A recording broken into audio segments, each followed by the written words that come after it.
Melike. Efendim baba?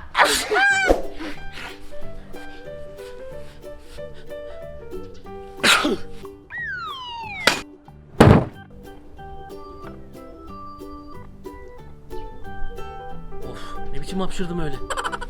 Melike mi o?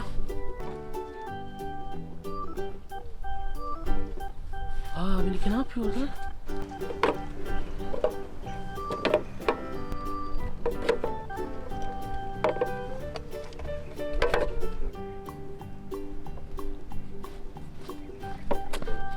Ne yapıyorsun Melike? Kendime kocaman bir ev yapıyorum baba. Vay, evin çok güzel olmuş. Teşekkür ederim. Ben de yardım edeyim mi? Tamam.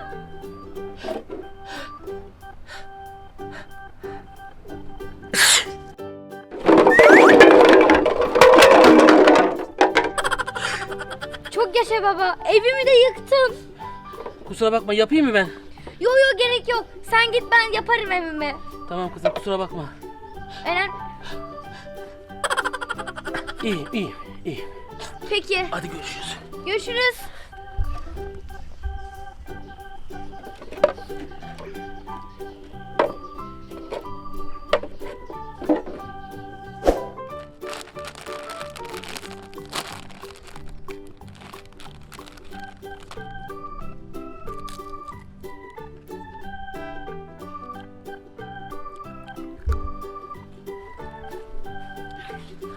Ne yapıyorsun Melike?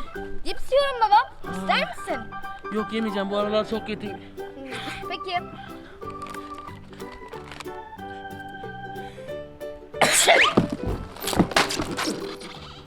Baba ne yaptın? Affedersin kızım. Çok özür dilerim.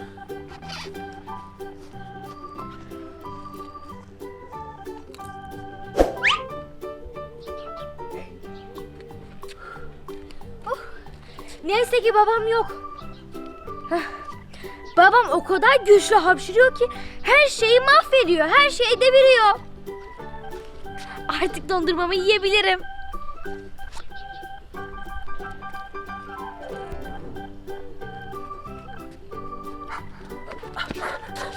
Melike. Efendim baba? Baba ne yaptın? Eyvah.